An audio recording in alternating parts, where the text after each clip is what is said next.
escucha? Hola Leonardo, ¿cómo estás? ¿Qué tal, profe? Ahora sí, recién ahora se la Ahí está, escucha. ahí está, ahí arreglé, tenía yo un problemita con el audio.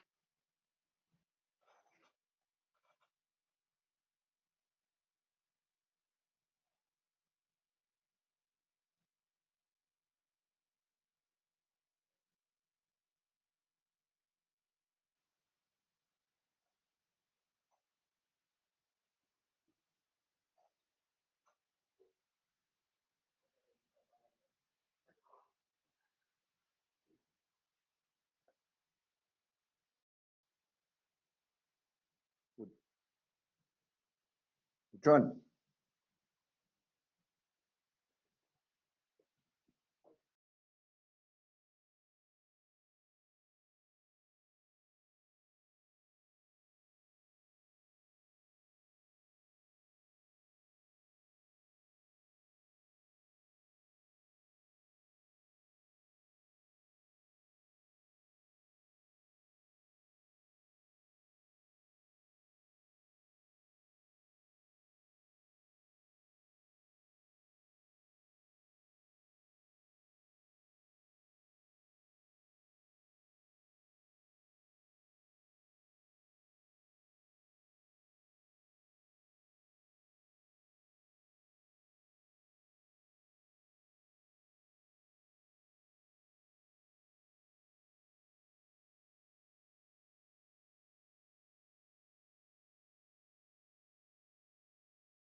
Hola, ahí me volví a conectar, buenas tardes.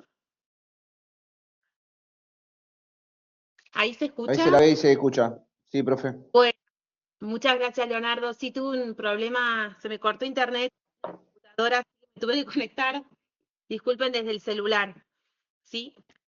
Eh, bueno, ahí los veo unos Gracias, muchas gracias, Elizabeth.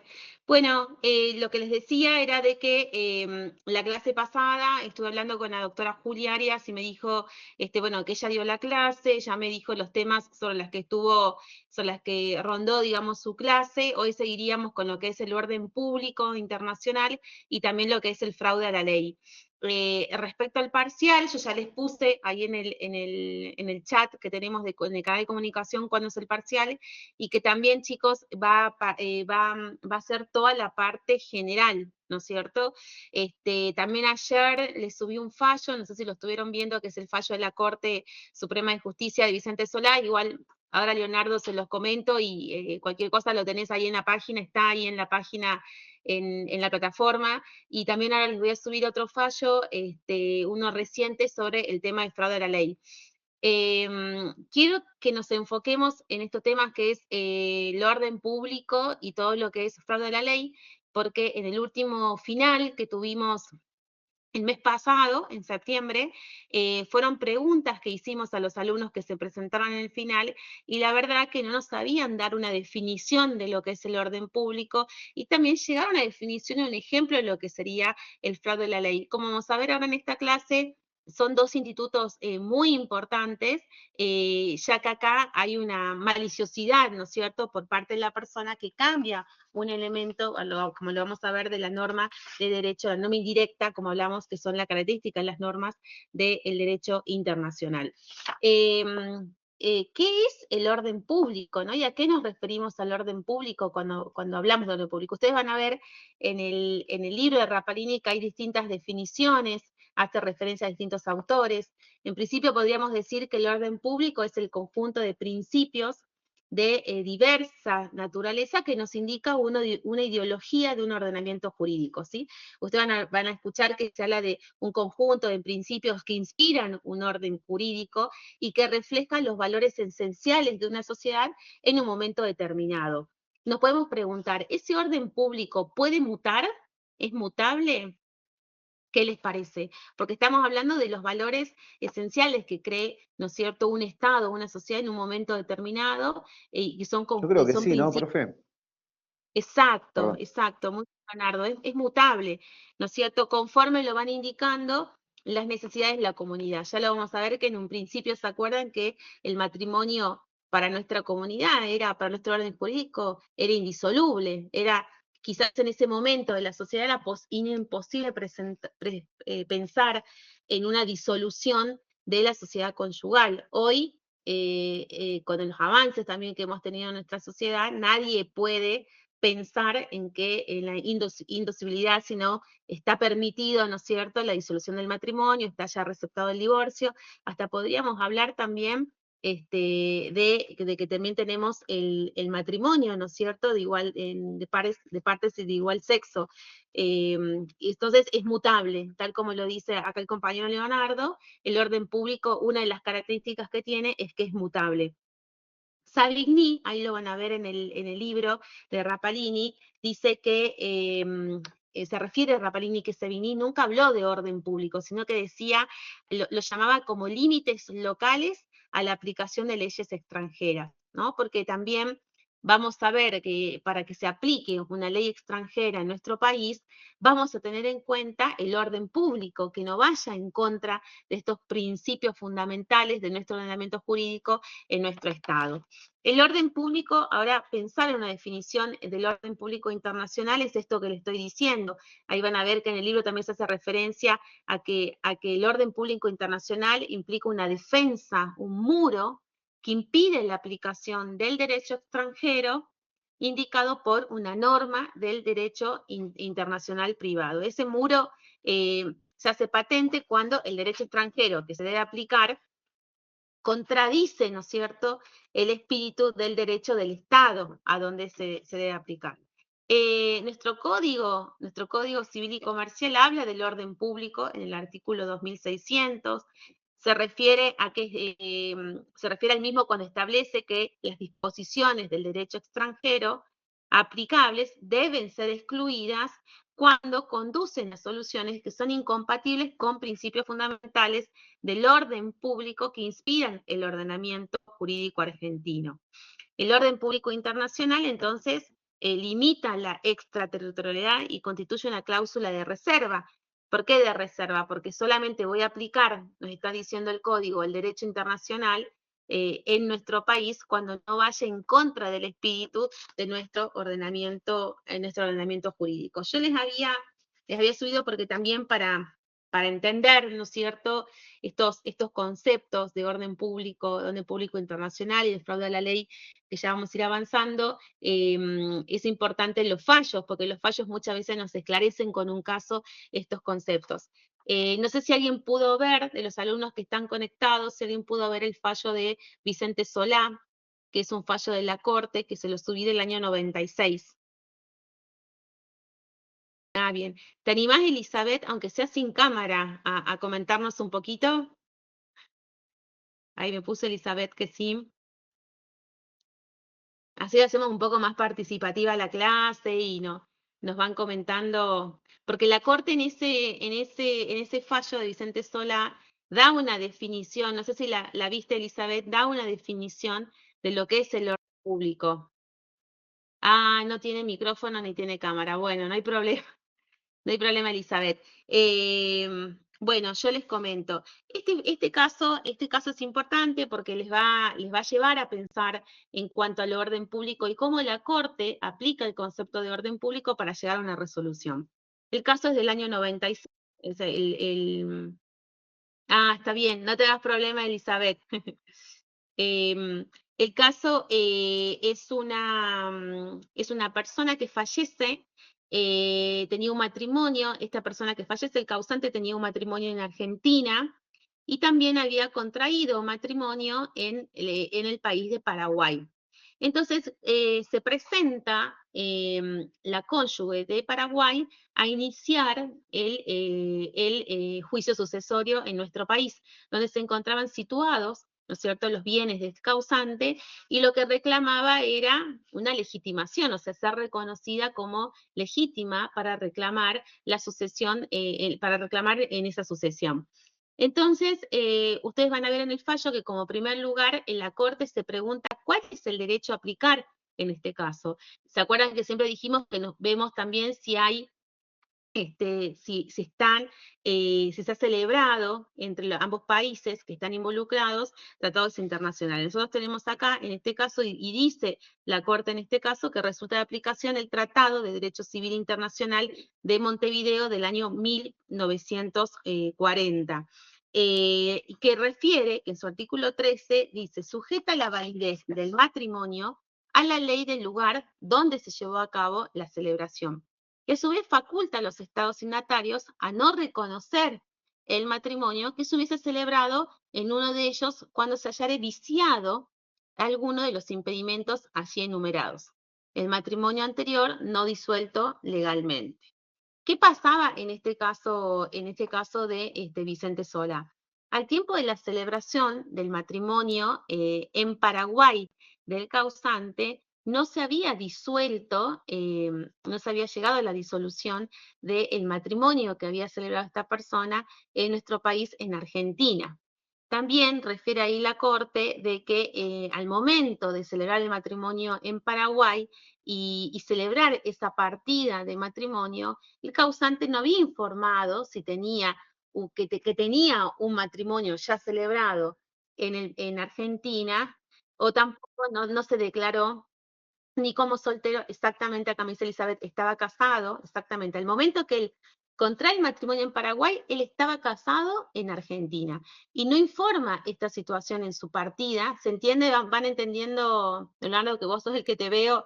Vamos entendiendo. El momento que él contrae el matrimonio en Paraguay, no Sí, se informa que él entiende, profe, sí. tenía un matrimonio celebrado en Argentina, pero tampoco se declaró ni soltero ni divorciado, dice este fallo de la Corte. Ahí la Corte también dice, no sabemos si lo hizo con una intencionalidad, porque también en Paraguay no está permitida la bigamia, no se admite la bigamia, o digamos que ocultó esta situación a propósito, o que él tenía Ahí habla el fallo, estoy viendo acá que el fallo dice que la autoridad judicial argentina había dictado un divorcio del primer matrimonio en los términos del artículo 67 bis de la ley 2393, pero todavía no estaba autorizada, no estaba recepcionado en nuestro código civil la disolución del matrimonio, ¿sí?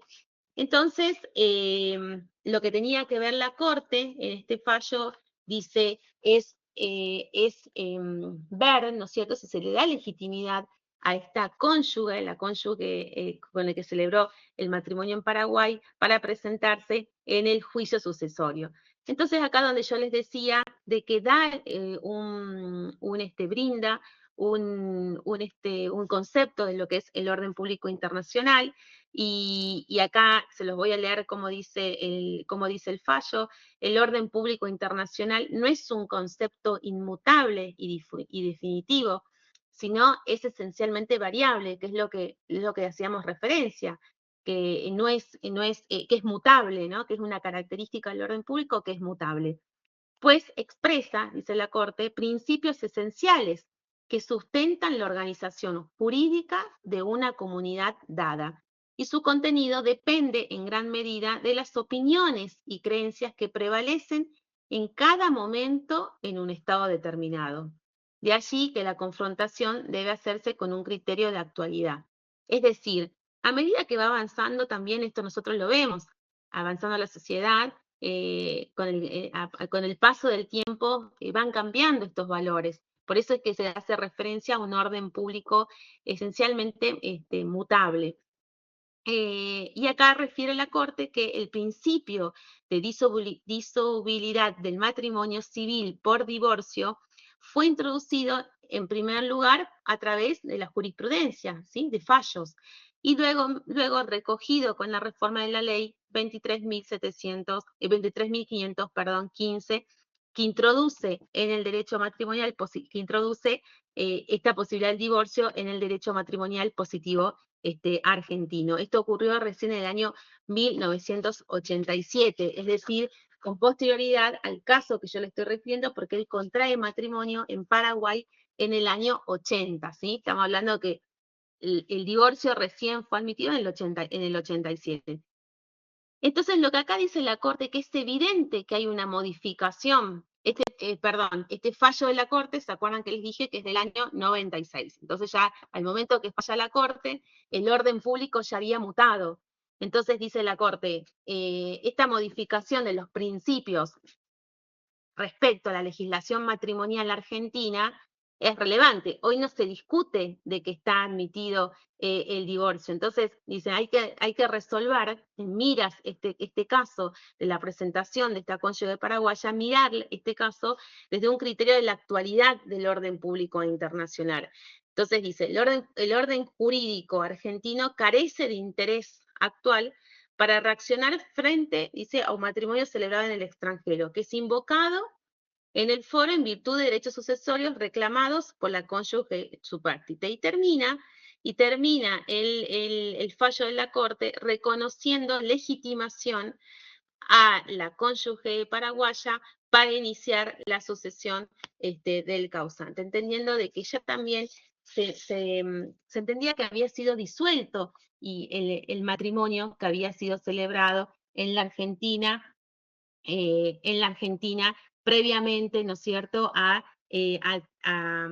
casarse, a casarse en el país de Paraguay. Lo importante entonces del fallo es cómo se tiene en cuenta, ¿no es cierto?, el concepto del orden público internacional, y no se olviden que es una característica que es mutable, ¿sí? Como les decía, en este último examen que tuvimos, hemos preguntado a los alumnos cuál era el concepto que tenían de orden público, y muchos no nos sabían dar una definición precisa ni un ejemplo de lo que podría ser el orden público, y cuál es lo que hoy pensaríamos que podría afectar una ley extranjera al orden público, teniendo en cuenta los principios que rigen una sociedad en un tiempo, ¿no es cierto?, determinado. Y acá, ustedes como van a ver en el programa, sigue lo que es fraude a la ley. Fraude a la ley es cuando una persona maliciosamente consigue colocarse en una situación tal que le permite invocar ventajas de una ley extranjera a la que normalmente no podía acudir. Es decir, yo cambio, ¿qué les parece que cambio ahí? ¿Qué elemento cambio?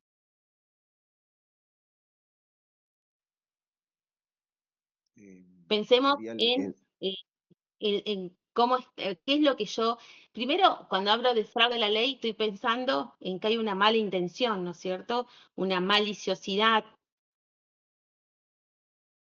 Eso no se cambia olviden, la, porque también, cambia la norma, ¿no? sí, Por eso, cambia la norma, es- digamos. y hay exacto, hay una alteración del supuesto fáctico, ¿sí? Porque se acuerdan que eso lo deben haber visto con la profesora Julia Arias, ¿no es cierto? Que nos marca, de acuerdo al supuesto fáctico, nos va a marcar qué, cuál es la ley aplicable, ¿no es cierto? Entonces, acá como dice bien el compañero Leonardo, yo intencionalmente, ¿qué es lo que voy a buscar con el fraude a la ley?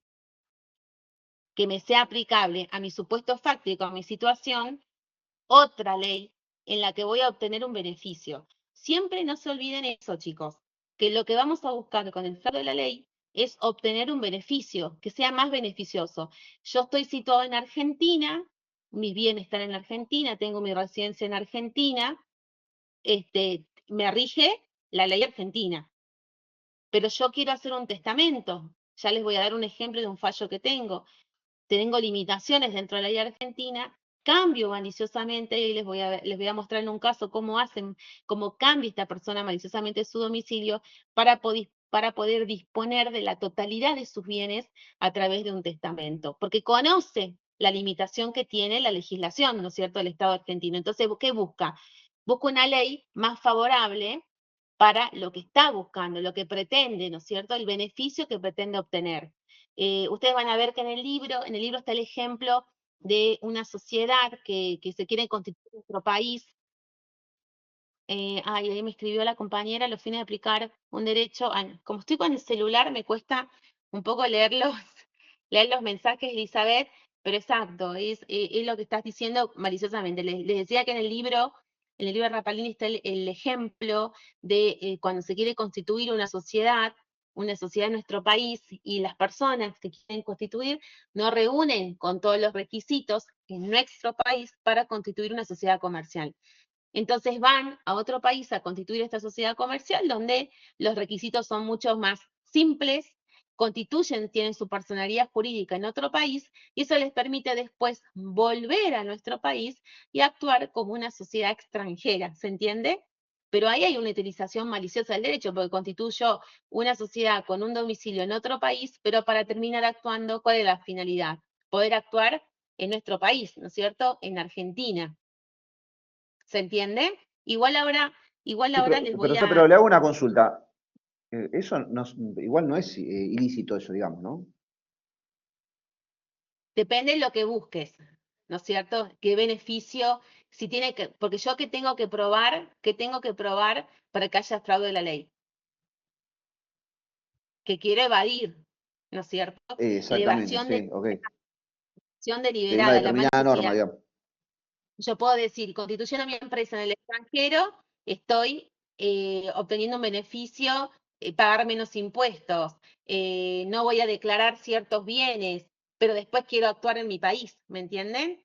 Tengo que demostrar Ok. eso, la maliciosidad y el beneficio que yo estoy. Ahí la compañera, no pude leer totalmente el comentario que puso Elizabeth, pero está haciendo referencia a la maliciosidad. Siempre va a estar presente el dolo, la mala intención, ¿no es cierto?, deliberada.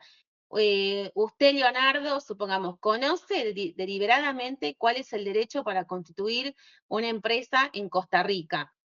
Y hoy usted tiene domicilio en Argentina, su asiento comercial está acá en Argentina, pero esa empresa no la puede constituir en Argentina porque no, la que usted quiere, supongamos, no cuenta con la totalidad de los requisitos. Igual ahora les voy a contar un fallo de la Corte que queda más claro. Entonces, hay países que presentan una facilidad. Por supuesto que no es ilegal que constituyamos una empresa en el extranjero, pero hay que ver cuál es la finalidad. Si yo quiero esconder, evadir algo, ahí sí puede constituir, ¿no es cierto? Y busco obtener un beneficio a través de eso, ahí está. ¿Qué es lo que busco? Porque justamente lo que nos dice el fraude de la ley es que me tendría que ser aplicable. El fraude lo hace porque quiere vivir en un estado con, a ver, ahí me dice la compañera, a ver, dice la compañera, el fraude lo hace porque quiere vivir en un estado con la ley de otro que lo beneficia. Bueno, ahí, respecto a lo que dice la compañera, nos va a venir bien el fallo que les voy a comentar. Es un fallo reciente, donde van a ver cómo lo termina resolviendo la Corte con relación a una persona que cambia. Vamos a ver si a ustedes les parece dolosamente y maliciosamente su domicilio para poder hacer un testamento. Pero volviendo a la definición de fraude a la ley, lo que les quería decir es que ahí ustedes van a tener en el libro cuáles son los elementos que caracterizan al fraude a la ley. No se olviden de, cuando le pidamos una definición de fraude a la ley, marcar esto de la maliciosidad, ¿no? Porque siempre es intencional el fraude a la ley. Yo conozco la legislación del otro país, conozco que me es más beneficiosa lo que yo estoy buscando que lo que es la ley de mi país que me corresponde, entonces intencionalmente cambio, como les dije yo, el punto de conexión, el supuesto fáctico, para que me sea aplicable, ¿no es cierto?, aquella ley que me resulta más beneficiosa. ¿Cuáles son los elementos que lo caracteriza? La evasión deliberada, es decir, una conducta voluntaria, maliciosa, que indica que los sujetos conocen el derecho extranjero al cual se van a someter y que éste le resulta más beneficioso a sus intereses. También otra característica es que se da cuando una norma indirecta interna lo permite. El derecho que se evade debe ser coactivo, es decir, el derecho que yo estoy evadiendo dentro de mi país era un derecho obligatorio que se tenía que cumplir, es lo que me correspondía, hay una alteración al supuesto fáctico. El punto de conexión, ¿no es cierto? El punto de conexión que nos marca cuál va a ser el derecho a regir, ¿se acuerdan? Eso lo vieron con la profesora la clase pasada. Hay una transformación, o sea, yo cambio mi punto de conexión. Y el resultado que voy a obtener por el fraude de la ley es que estoy buscando un cambio, ¿no es cierto? Que se me aplique otro derecho que me va a dar una solución más beneficiosa a mi caso. Ustedes después van a ver ahí en el libro que se habla de 3 tipos de fraude a la ley, ¿no? Se habla a la expectativa, es decir, cuando trato de evadir un efecto futuro. Después también se habla del contemporáneo, que es la comisión y el resultado que son casi simultáneos, porque ahí en el fallo que les voy a pasar también se habla del fraude a la ley, que algunos autores hablan cuando ya psicológicamente yo ya estoy pensando y tramando, ¿no es cierto? No exterioricé mi conducta todavía de ese cambio del punto de conexión, pero ya estoy pensando deliberadamente en realizar una maniobra para llevar la aplicación del derecho de otro país. ¿Se entiende? Igual cuando lo lean en el caso van a ver de que para algunos autores dicen no hace falta la exteriorización de la conducta. En realidad, acá la Corte termina diciendo que en este caso que va a resolver, hubo una exteriorización de la conducta que ahí se los voy a decir. Y lo que se intenta en la retrospectiva es intentar dejar sin efecto un resultado también obtenido en el pasado. Esos son los 3 tipos de fraude a la ley. Quiero comentarles el fallo. El fallo se llama Mendil, Federico, ahora se los voy a subir a la plataforma cuando terminemos la clase. Este fallo fue confirmado ya por la Corte Suprema de Justicia de la Nación y me parece que es un fallo que explica acabadamente lo que estamos viendo acerca del fraude a la ley. Esta persona fallece y acá fallece el argentino. Tenía domicilio y residencia en nuestro país, tiene una grave enfermedad. A ver, para ser más precisa, me voy fijando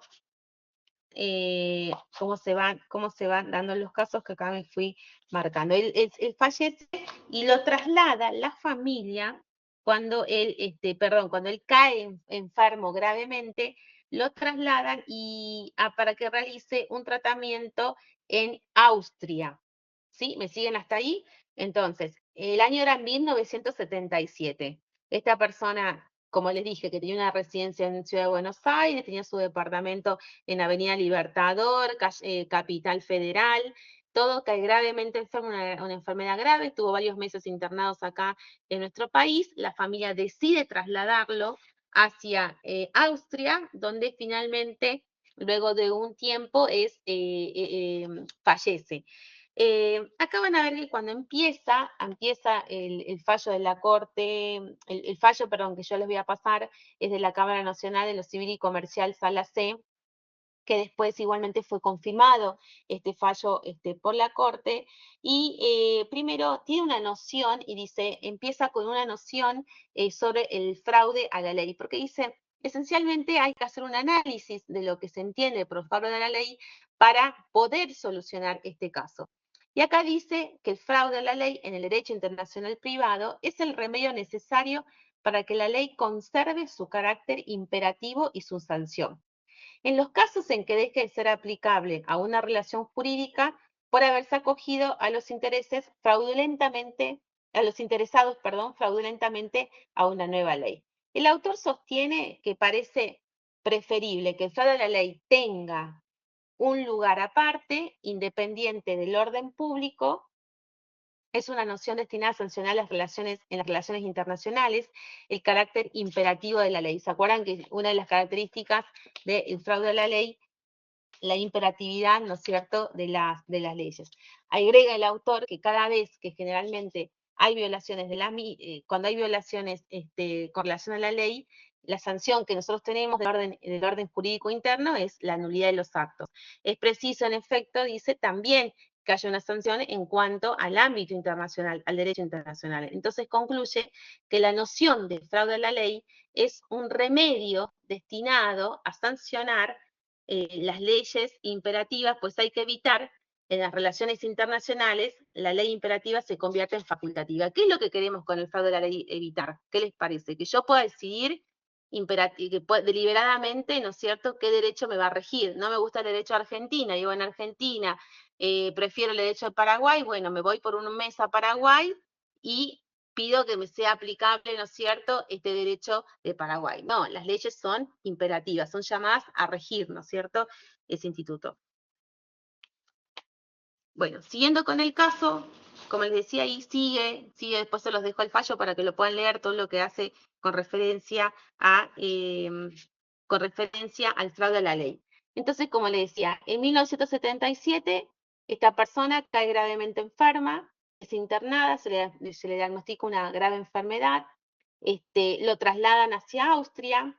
Después también acá en el fallo dice que obra en el expediente una fotocopia de un testamento y su traducción, este testamento que habría sido redactado y firmado por el causante en Viena en abril de 1977. Él se enferma, chicos, en marzo de 1977. Lo trasladan en marzo de 1977 a Austria. Y en abril de 1977, el 22 de abril, firma un testamento, ¿sí? Redacta un testamento y firmado en Viena. ¿Me siguen hasta ahí? Bien. También está como constancia que le otorgan a esta persona la ciudadanía austríaca el 12 de agosto de 1977, ¿sí? Después de que hizo este testamento. Bueno, ¿qué otras pruebas hay en el expediente? Hay certificaciones, hay informes en lo que consta de que él tuvo domicilio en Austria y que falleció, hasta que tuvo domicilio en Austria, que falleció en Austria.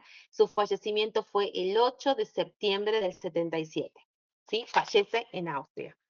Pero también hay constancias en el expediente de que este señor tenía un pasaporte argentino que había sido renovado en el año 1976, es decir, un año anterior a cuando él cae gravemente enfermo, ¿sí? Unos meses antes. Al momento de que renueva ese pasaporte argentino, declara como residencia, declara como domicilio, perdón, un domicilio en Argentina. Y refiere que tenía una residencia temporaria en Austria, ¿sí? Pero él, hay constancias también en el expediente que él tenía un departamento, acá lo van a ver en el fallo que dice en Avenida Libertador, en Capital Federal, donde tenía sus muebles, sus ropas, pagaba él los servicios, o sea, lo toman como que era su residencia, su asiento de vida, ¿sí? En Argentina. Ahí lo van a ver que dice pocos meses antes de morir, este era el asiento principal de su residencia, es decir, este departamento que él tenía en Capital Federal. ¿Qué es lo que pasa en este caso? La recurrente es la quinta esposa de esta persona, este causante, y es la que se presenta, en nuestro país a reclamar, ¿no es cierto?, un derecho en el juicio sucesorio. Había contraído matrimonio en Viena, y como les dije, había realizado su testamento en Viena. Entonces se presentan los hijos de los hijos del causante, y refieren de que ella es la quinta cónyuge de su padre. Esos mismos hijos también expresan de que su padre estaba casado en terceras nupcias. Perdón, con esta persona que se presenta a reclamar, no estaba casado en terceras nupcias. Refieren los hijos de que su hogar conyugal estaba situado en la Argentina, ¿sí? Fijan, ¿no es cierto? Fijan este domicilio, hacen referencia a este domicilio que les dije de Avenida Libertador. También refieren también se refiere acá en el fallo el testamento, ¿no? ¿Y cuál era el artículo 7º del testamento? ¿Por qué había realizado un testamento esta persona, esta persona en Austria? ¿Sí? Entonces acá ustedes al leer, quiero leer porque específicamente como lo dice, em, esta situación familiar, a ver, quiero leerles, ciertas partes, esto es lo que dice la persona que falleció, ¿no? Lo pone en su testamento. Ciertas partes ponen en duda la validez de matrimonios posteriores que he contraído y también la legitimidad de alguno de mis descendientes. Es únicamente por precaución que fijo que todas las disposiciones a favor de mi esposa M y en favor de mis descendientes nombrados en el punto 3 tienen validez aún para el caso inesperado que mi matrimonio con M sea declarado nulo. ¿Qué les parece eso? ¿Qué quiso hacer esta persona? Un quilombo, le digo. Se querían morir los hijos, ¿viste? Claro, pero quiso asegurar que M se pueda presentar, pueda tener, ¿no es cierto?, los bienes, que pueda reclamar un derecho Pero sucesorio. no Entonces está hizo un mal, ¿no? testamento. Pero en cierta forma no está mal eso, me parece, ¿no? Porque si M es la pareja y él le quiere dejar algo a M, eh, ¿qué tiene de malo eso? No El sé, digo. problema es la aplicación de la ley, ¿no? O sea, entendiendo que él es ciudadano argentino y Argentina. Bien, muy bien, Sofía, exacto. Nosotros, Leonardo, ¿qué es lo que tenemos que ver ante esta situación? Y lo van a ver en el fallo, como dice acá la compañera. ¿Cuál es el derecho aplicable para llegar a una solución a este problema? ¿Qué vamos a ¿Dónde ver? está ¿Qué el nos dice el inmueble? ¿No? aplicable? El Ah, tiene último que ver domicilio también, sí, el causante. el último domicilio. Y ahí está la cuestión. Ok, ok. ¿Era su residencia, no es cierto? Nos preguntamos, ¿Austria era su residencia o era temporal? Era No, era temporal. temporaria. No se Claro, aplica el derecho argentino. claro, Se da esto o sea, de el cambio de domicilio de manera forzada para poder darle los bienes a su actual pareja o a su actual cónyuge, exacto. evadiendo justamente la ley argentina en donde él no podía dejar eso.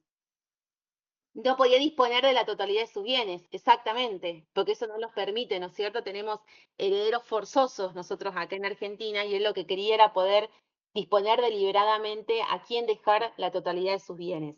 Se los voy a leer cómo lo resuelve, chicos. Miren lo que dice la Cámara.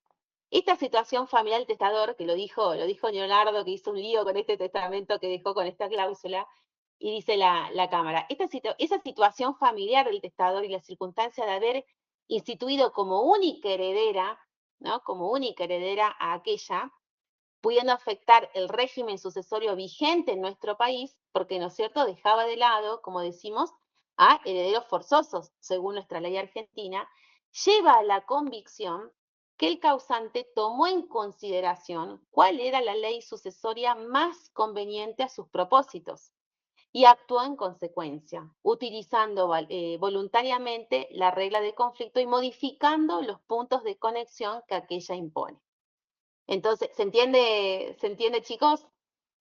¿No? La Cámara dice, conocía cuál Sí, es era la clarísimo. intención y hizo un cambio y lo dice más conveniente a sus propósitos, dejando afuera, ¿no es cierto? Y afectando con ello el régimen sucesorio que le debería ser aplicable. El artículo 3283 dispone que el derecho sucesorio al patrimonio del difunto es regido, como dijimos recién, por el derecho local del domicilio que el difunto tenía a su muerte. Es decir, como tenemos, ¿no es cierto?, el último domicilio del causante, sean los sucesores nacionales o extranjeros. El artículo 3284 establece también la jurisdicción del juez, que es la del último domicilio del causante. Está interesante el caso, ya se los voy a subir. Y acá dice, la gravedad del estado de salud y la particular situación familiar del causante, examinada precedentemente, en especial lo expresado en el testamento, hacen presumir su propósito de eludir normas imperativas en la República mediante el cambio de nacionalidad, porque ahí también tenemos otro elemento. ¿Se acuerdan que les dije que después él adquiere su nacionalidad? Adquiere la nacionalidad austríaca. Yo les dije, ¿se acuerdan? Que también está en el expediente. Cambio de nacionalidad y cambio de domicilio, intentados poco antes de su muerte. Claro, esto chicos, perdón, es unos meses antes de su fallecimiento. También el momento que hace toda esa maniobra, estaba cursando una grave enfermedad, estaba gravemente enfermo. Eso está remarcado también en el fallo. A juicio del tribunal, dice, las constancias examinadas precedentemente permiten concluir que el causante pretendía conseguir, mediante el cambio de nacionalidad y de domicilio, colocarse bajo un régimen jurídico sucesorio más ventajoso para determinadas personas en perjuicio de otras, con lo cual procuraba privar de imperatividad a las leyes de la nación, ¿sí? Privar de que sean aplicables, ¿no es cierto?, las normas del Estado argentino, que eran las normas que le correspondían. Dice, la utilización voluntaria de los puntos de conexión de la norma indirecta con la intención de aludir la aplicación de normas imperativas de la República priva de efectos al cambio de nacionalidad y domicilios intentados, por lo que se debe considerar como último domicilio del causante al ubicado en Capital Federal y en consecuencia la sucesión debe tramitar por ante el juez de esta jurisdicción y regirse por nuestro derecho sucesorio. Se discutirá después, por supuesto, Leonardo, como vos decías, esto puede hacer, bueno, ella se presentará, ¿no es cierto?, su cónyuge con la que celebró un matrimonio al extranjero, si es válido, si es legítima, si es tenida como legítima, pero ante un juez, como dice acá, argentino, y bajo las leyes argentinas, tomando en consideración que el último domicilio del causante es el de Argentina. Esto se lo traje, chicos, porque era un caso que mostraba, ¿no es cierto?, en un caso concreto, el fraude a la ley, ¿no es cierto?, a través de la realización de un testamento. Ya se los voy a subir porque la verdad está muy interesante. Después hay unos conceptos y hay un análisis que hace también la Cámara respecto del fraude a la ley, pero queda claro cómo intencionalmente, aparte vieron que la Cámara dice, y surge de su propio testamento, porque este causante dice, y aunque se declare nulo mi matrimonio con M, pido que lo mismo la tengan. ¿Lo vieron? Que yo se los leí en una parte. A ver dónde tengo el punto 7. Dice a la mujer y a los hijos, ¿no? Claro, pero no todos los hijos porque están en el punto 3, dice los referidos en el punto 3. Entonces la Cámara dice que excluyó algunos herederos, ¿no es cierto?, que eran forzosos y que no los incluye en ese testamento. Ay, se me fue, me lo había marcado, pero bueno, se los leí Bueno, les conté el principio.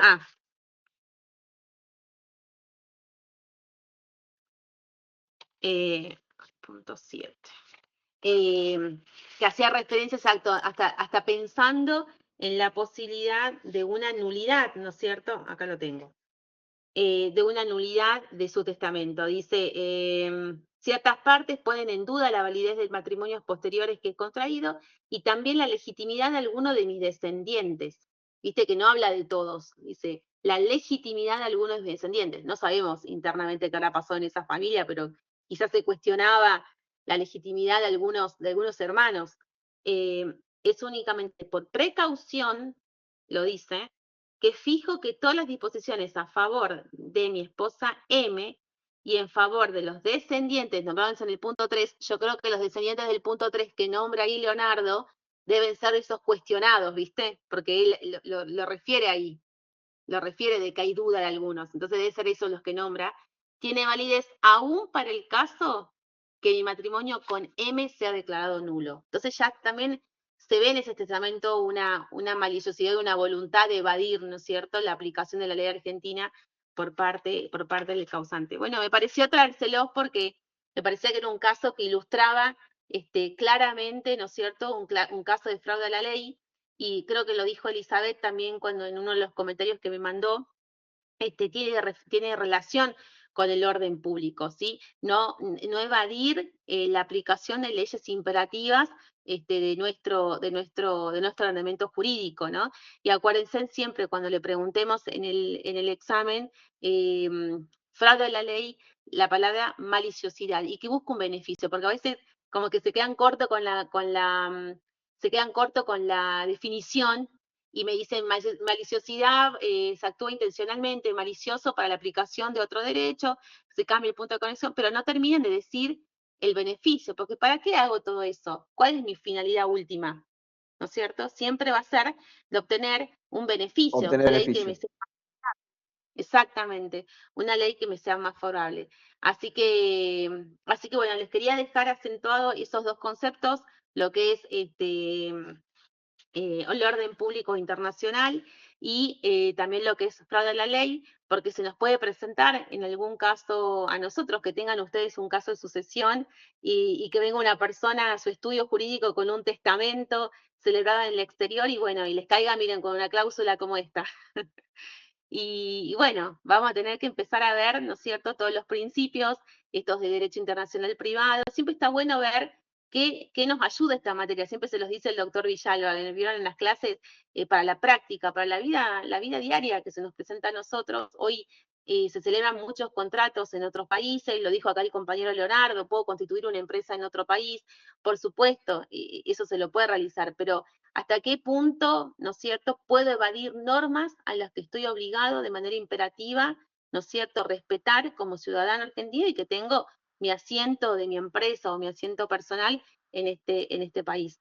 Así que bueno, espero que se haya entendido. Sí, sí, Sobre Sofía. quisiera consultarle si hay algún fallo o algo acerca de como estas nuevas modalidades, como de la LCC, que son, no, LLC, que son como, están muy publicadas ahora, muy publicitadas en redes sociales, sobre todo para personas que trabajan de manera freelancers, que son son sociedades de responsabilidad limitada, pero que se asientan en Estados Unidos como para poder recibir, sobre todo se trabaja cuando alguien trabaja de manera remota y hace trabajos como... Foto. pero es Sí. una manera también de evadir impuestos, depende de cómo uno lo plantee, porque está pensada justamente para poder ingresar o tener un monto más alto de ingreso de dólares y de pagos de esa manera, y para poder incluso hacer contrataciones laborales desde el Estado de Estados Unidos y no desde la Argentina, que tiene muchas más limitaciones. Sí, y que no pensemos que de esa forma no tienen que pagar un lugar, alquilar un lugar, te diría, para que trabajen los trabajadores, no contratar un seguro, o sea, son muchísimos los beneficios. Bueno, eso ya es como muy puntual, ¿no es cierto? Porque también estamos hablando de normas laborales, la posibilidad de empresas, que un poco lo decía Leonardo, posibilidad de empresas constituirse en el extranjero y venir digamos, a trabajar acá en Argentina. Yo creo que lo que nosotros tenemos que tener presente al momento de evaluar, y ahí un poco lo dice el fallo, es el beneficio, ¿no es cierto? La maliciosidad y el beneficio. Quizás en el caso que vos me haces referencia, Sofía, entiendo que son empresas del extranjero, ¿no? No estamos hablando quizás de un argentino, un nacional, nosotros argentinos, con domicilio acá o un asiento en nuestro país, que vaya a constituir una empresa en el extranjero. Más se da el caso que vos decís, Sofía, de empresas del extranjero que consiguen, ¿no es cierto?, mano de obra más económica, más barata, en países de Sudamérica, como son nuestro país Argentina, también esto se lo utiliza mucho en Brasil, pero eso está permitido por las leyes argentinas, ¿no es cierto? Y como decís hoy, está muy de moda este tipo de trabajo remoto y que vos de tu casa podés trabajar para una empresa en Estados Unidos, en Uruguay, y te pagan el sueldo en una cuenta, en aquel país, en el banco, bueno, la verdad que eso se utiliza muchísimo, pero el caso, por ejemplo, que yo te di de fraude a la ley, viste que era un nacional argentino que busca evadir la aplicación de una ley argentina que es imperativa, buscando un beneficio con una ley de un país extranjero, o sea, llevar su caso a otro país. Sí, más que nada le preguntaba, profe, porque sí he visto, o sea, un estudio contable hablando de esto para posibilidades de argentinos, constituyendo una LCC, una LLC, Sí. perdón, Sí. para poder, obviamente que se da mucho, o por lo menos los detalles que yo encontré en esto es para argentinos o personas nacionales, ¿no? Que estén trabajando, o sea, que estén viajando o que tengan justamente trabajo freelance, pero sí es para nacionales. Por eso fue, yo primero lo mismo que usted, vi como por hecho que Sí. era justamente para empresas estadounidenses o personas extranjeras que puedan constituir en Estados Unidos, pero sí se está dando la posibilidad de constituir una LLC en Estados Unidos como argentinos y poder operar aunque uno está operando su empresa desde acá.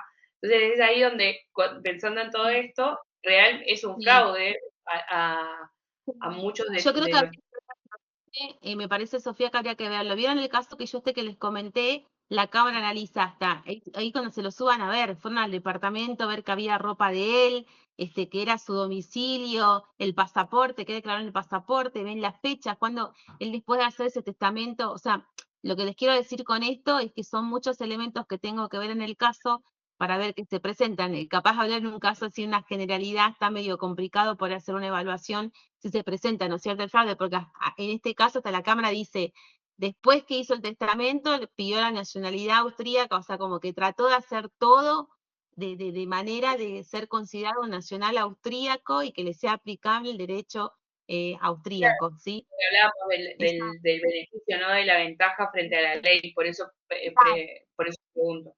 Habría que verlo, sí, sí, sí, sí. Pero es como que me parece que es muy general y también implica leyes laborales, exacto, habría que verlo.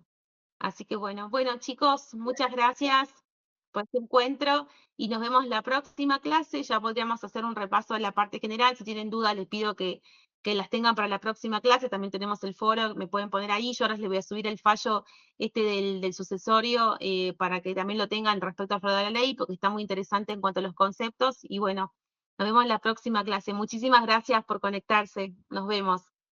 Chao, profe, hasta luego. Sofía, Cecilia, hasta la próxima. Gracias. Chao, hasta luego.